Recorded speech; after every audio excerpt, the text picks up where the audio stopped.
Hello everyone, welcome to students unique academy. आज हम बात करेंगे अपने एनसीईआरटी बेस्ड कुछ इंपॉर्टेंट क्वेश्चंस के बारे में जो हमारे सभी एग्जाम्स के लिए मोस्ट इंपॉर्टेंट है। हमारे एग्जाम्स हैं जैसे कि DSSS भी आने वाली है, टेट KVS है, सुपर टेट है और आपके CTET है और UP टेट है। इन सभी एग्जाम्स के लिए इत्यादि आप SSC CGL SSC के कोई भी एग्जाम दे रहे हैं तो इन सब के लिए आपके लिए काफ़ी हेल्पफुल।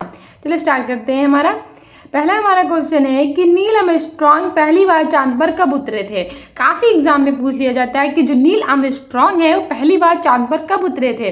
तो वो उतरे थे, हमारे पहला ऑप्शन है जुलाई 1969, ऑप्शन बी है सितंबर 1969, ऑप्शन सी है जुलाई 1970 और ऑप्शन डी है सितंबर 1970। तो कब उतरे थे जो हमारे नील आर्मस्ट्रांग था।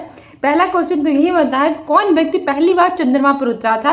तो जो नील आर्मस्ट्रांग थे वो पहली बार चंद्रमा पर उतरे थे और कब उतरे थे, जुलाई 1969 में। कब उतरे थे, जुलाई 1969 में उतरे थे। ठीक है, याद कर लेना क्योंकि 1969 दे देगा और फिर आप सबसे पूछ लेगा कि मंथ कौन सा था, तो जुलाई का मंथ था 1969। ठीक है, इसके बारे में और भी कुछ देखते हैं। आगे हमारा है Neil Armstrong was the first man to step on the surface of the moon on 21 July 1960। यानी कि जो नील आर्मस्ट्रांग थे वो 21 जुलाई 1969 को चंद्रमा की सतह पर कदम रखने वाले पहले व्यक्ति थे।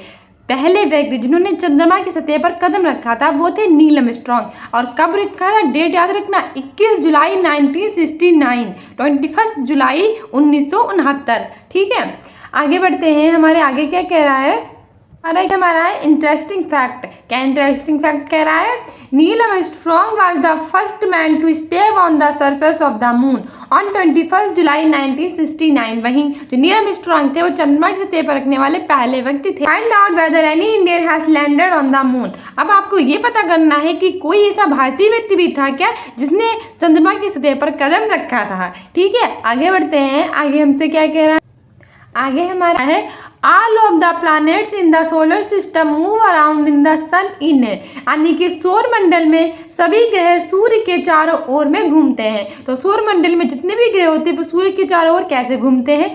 हमारा पहला है सर्कुलर पैथ यानी कि वृत्ताकार पथ पे, दूसरा हमारा इलोंगेटेड पैथ यानी कि दीर्घ वृत्ताकार पथ, तीसरा हमारा रिटेंगुलर पैथ यानी कि आयताकार पथ और चौथा हमारा है ट्रायंगुलर पैथ यानी कि त्रिकोणीय पथ। और ये हमारा पूछा गया था DSSS PRT ऑफिशियल पेपर 30 सितंबर को हुआ था, 30 सितंबर 2018 में। जो 2018 में 30 सितंबर को एग्जाम हुआ था DSSS PRT का, उसमें ये हमारा क्वेश्चन पूछा गया था कि सौर मंडल में जो सभी है ग्रह हैं, कितने ग्रह हैं हमारे, 8 ग्रह थे, 9 थे।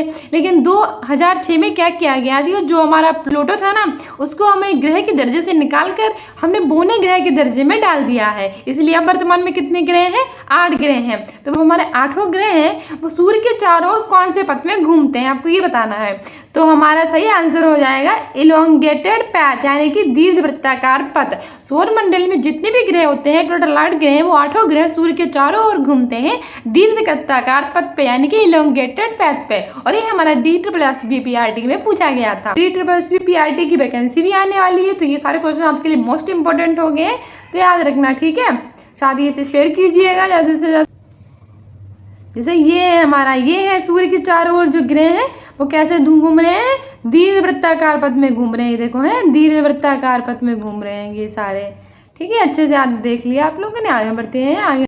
आगे बढ़ा है सौर मंडल के सभी 8 ग्रह निश्चित पथों में सूर्य के चारों ओर चक्कर लगाते हैं। वही जो मैंने अभी आपको बताया कि सौर मंडल में सभी जो 8 ग्रह होते हैं वो एक निश्चित पथों में क्या करते हैं, सूर्य के चारों ओर चक्कर लगाते हैं। ये पथ दीर्घ वृत्ताकार होते हैं और कक्षा कहलाते हैं। ये पथ कैसे होते हैं, दीर्घ वृत्ताकार, और क्या कहलाते हैं, कक्षा।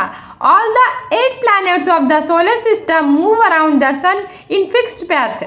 These paths are elongated. They are called orbits. ठीक है, आगे बढ़ते हैं। आगे हमसे क्या कह रहा है, Mercury is nearest to the sun. यानी जो मरकरी यानी कि जो हमारा बुध है वो नियरेस्ट टू द सन, सूर्य के सबसे पास में है। It takes 88 days to complete the round along its orbit. देखो ये क्वेश्चन हमारा एक और बन गया। जो हमारे 8 ग्रह होते हैं उन 8 ग्रह में से जो मरकरी यानी कि जो हमारा बुध होता है वो नियरेस्ट होता है टू द सन, यानी कि सूर्य के सबसे पास होता है। जैसे आप जानते हैं 8 होते हैं, कौन कौन से? बुध, शुक्र, पृथ्वी, मंगल, बृहस्पति, शनि, अरुण और वरुण। इनमें जो बुध, शुक्र, पृथ्वी, मंगल होते हैं वो हमारे आंतरिक ग्रह कहलाते हैं। और ये किससे बने होते हैं? ये हमारे बने होते हैं चट्टानों से, यानी कि रॉक्स से। काफी एग्जाम में ये भी पूछ लेता है। उसके बाद हमारे 4 जो होते हैं बृहस्पति, शनि, अरुण, वरुण, ये हमारे बने होते हैं गैसों से। ठीक है, जो हमारे इसमें जो बुध होता है वो हमारे सूर्य के सबसे पास होता है, जो कितने डेज लगाता है? 88 days to complete the round along its orbit, यानी कि उसका चक्कर लगाने में सिर्फ 88 डेज लेता है। ओके, ये बहुत इंपॉर्टेंट है, याद रखना। आगे बढ़ते हैं। Read the statement and choose the correct, यानी कि आपको एक स्टेटमेंट दिया गया है वो पढ़ना और बताना है क्या आंसर सही है। Mercury takes only about 88 days to complete one round along its orbit as it is nearest to the sun. से भी मैंने आपको बताया, तो आपको ये फटाक से पता चल गया होगा कि सही है नहीं है। क्या कह रहा है? जो बुध होता है वो अपनी कक्षा में एक चक्कर पूरा करने में 88 दिन लगाता है। बिल्कुल सही बात है, मैंने भी आपको बताया था। जो बुध होता है वो हमारे 88 डेज लगाता है सूर्य की परिक्रमा पूरा करने में, क्योंकि ये सूर्य के सबसे समीप है। बिल्कुल सही बात है, सूर्य के सबसे पास में है बुध और वो 88 डेज लगाता है। नहीं, अब कथा नहीं है, तो हमारा सही है। अब देख लेते हैं आगे क्या कह रहा है। रीजन भी दे रहा है। All the 8 planets of the solar system move around the sun in fixed elongated path called orbit, यानी कि सौर मंडल के सभी जो 8 ग्रह होते हैं वो सूर्य के चारों ओर और अपने निश्चित दीर्घ वृत्ताकार पथ पर घूमते हैं। इसे हम कक्षा कहते हैं। दीर्घ वृत्ताकार पथ पे घूमते हैं। अभी मैंने आपको ये बताया था कि सौरमंडल के जो 8 ग्रह होते हैं वो सूर्य के चारों ओर अपनी निश्चित दीर्घ वृत्ताकार पथ पर घूमते हैं और इसे हम कक्षा कहते हैं। तो हमारा अभिकथन भी सही है और इसका रीजन यानी यार कारण भी सही है, यानी कि ये दोनों सही है। तो देख लेते हैं क्या बनेगा इसका। तो हमारा कह रहा है दोनों ए और आर सत्य है और आर ए इसकी सही व्याख्या करता है। बिल्कुल सही बात है, आर और ए दोनों सही हैं और आर ए की सही व्याख्या करता है। ए आर दोनों सही है परंतु आर ए द्वारा की व्याख्या नहीं करता है। नहीं, व्याख्या तो सही कर रहा था। ए सत्य है और आर असत्य है। नहीं, ए और दोनों असत्य है, बिल्कुल नहीं। हमारा ये ऑप्शन सही हो जाएगा कि ए और आर दोनों सही है और आर जो है वो एक ही सही व्याख्या करता है कि सूर्य के सबसे समीप जो है वो हमारा बुध 88 डेज लगाता है उसकी परिक्रमा पूरा करने में, और जिसकी परिक्रमा 8 ग्रह वृत्ताकार करते हैं और उन्हें कक्षा कहते हैं। ठीक है, आगे बढ़ते हैं। हमारा आगे क्वेश्चन कौन सा कह रहा है? आगे क्या कह रहा है हमारा? Arrange the following in chronological order, यानी कि जो हमारा एक नीचे दिए गए इनको हमें क्रोनोलॉजिकल ऑर्डर में लगाना है। यानी कि कह रहा है कि निम्नलिखित को कालक्रम में क्रमबद्ध कीजिए, यानी जो हमारे 4 ऑप्शंस दिए हैं उनको कालक्रम में लगाइए। पहले कौन सा आया था, बाद में कौन सा। सबसे पहले हमारा है साइमन कमीशन। तो साइमन कमीशन भारत कब आया था?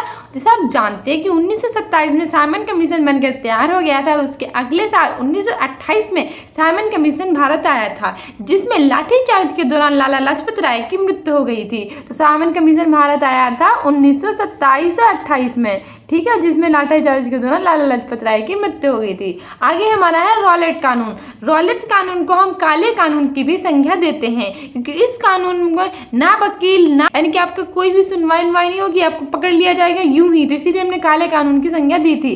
और रॉलेट कानून कब आया था? 1919 में आया था आपके। ठीक है, इसके बाद हमारा है खिलाफत आंदोलन। अगर खिलाफत आंदोलन की बात करें तो ये आया था 1920 में। कब हुआ था हमारा खिलाफत आंदोलन? 1920 में। और आगे हमारा है डांडी मार्च। डांडी मार्च कब हुआ था? 1930 में हुआ था। कब हुआ था ये हमारा डांडी मार्च? 1930 में। तो देख लीजिए हमारा सबसे पहले कौन सा आ रहा है? 1919 आएगा, फिर हमारा सी आएगा, फिर ये आपका 1928 वाला आ रहा है यानी कि ए आएगा, और फिर हमारा डी आएगा, BCAD। तो हमारा ऑप्शन 4 है, ये सही हो जाएगा। ठीक है, याद रखना, ये सभी एग्जाम्स में पूछ लेता है। आगे बढ़ते हैं। आगे हमसे मोस्ट इंपॉर्टेंट डेट्स हम उनके बारे में देख लेते हैं जो हमारी काफ़ी एग्जाम में हमसे पूछ लेता है। नंबर 1 हमारा है रॉलेट टैक्स। सबसे पहले पूछता है कि रॉलेट टैक्स कब आया था? तो वो आया था 1919 में। कब आया था? 1919 में, जिसे हमने काले कानून की भी संज्ञा दी थी। ठीक है, दूसरा हमारा आया था खिलाफत मूवमेंट। कौन सा मूवमेंट? खिलाफत मूवमेंट। ये हमारा आया था 1920 में, उसके अगले साल। कब आया था? 1920 में। आगे हमारा है नॉन कॉपरेशन यानी कि असहयोग आंदोलन। और असहयोग आंदोलन कब आया था? 1920 में आया था, जिसे हमने रद्द कब किया था? 5 फरवरी 1922 को चोरा चोरी कांड के तहत हमने इसे बंद कर दिया था। चोरा चोरी कांड कहाँ हुआ था? उत्तर प्रदेश के गोरखपुर में हुआ था। ठीक है, ये सारी चीज़ें याद रखना, ये सारी चीज़ें बहुत ही इंपॉर्टेंट है। आगे हमारा है स्वराज पार्टी। स्वराज पार्टी का गठन कब हुआ था? 1923 में। लाखों एग्जाम में पूछा जा चुका होगा कि स्वराज पार्टी का गठन कब हुआ था? तो 1923 में हुआ था। किसने किया था? तो चित्तरंजन दास और मोतीलाल नेहरू ने किया था। किसने? चित्तरंजन दास और मोतीलाल नेहरू दोनों लोगों ने मिलकर 1923 में स्वराज पार्टी का गठन किया था। ठीक है, याद रखना।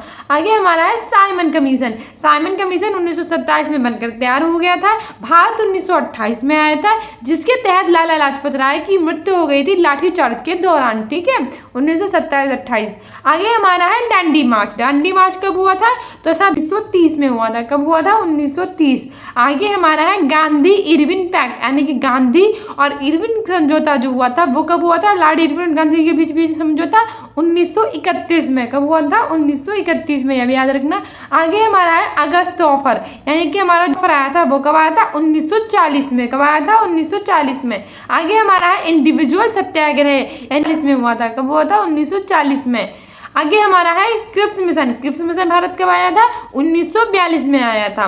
क्विट इंडिया मूवमेंट यानी कि भारत छोड़ो आंदोलन कब हुआ था? 8 अगस्त 1942 को क्विट इंडिया मूवमेंट यानी भारत छोड़ो आंदोलन हुआ था, जिसमें महात्मा गांधी जी ने करो या मरो का नारा दिया था। ठीक है, नारा भी बहुत एग्जाम में पूछ लिया जाता है, तो याद रखना। आगे हमारा है माउंटबेटन प्लान। माउंटबेटन प्लान कब आया था? 1947 में आया था हमारा माउंट। ये सारे डेट्स आप याद रखना है कि रॉलेट एक्ट 1919 में आया था, खिलाफत मूवमेंट 1922 में आया था, नॉन कॉपरेशन 1920 में आया था, स्वराज पार्टी का गठन 1923 में हुआ था, जिसे आपके चित्तरंजन दास और मोतीलाल नेहरू ने मिलकर किया था। आगे हमारा चौथा साइमन कमीशन 1927 में आया था, डांडी मार्च 1930 में आया था, इनके बीच में समझौता 1931 में हुआ था, अगस्त ऑफर 1940 में आया था, इंडिविजुअल सत्याग्रह भी 1940 में हुआ था, क्रिप्स मिशन जो था वो 1942 में हुआ था, और क्विट इंडिया मूवमेंट यानी भारत छोड़ो आंदोलन 1942 में हुआ था 8 अगस्त को, जिसमें महात्मा गांधी जी ने करो या मरो का नारा दिया था, और माउंटबेटन प्लान आया था 1947 यानी 1947 में।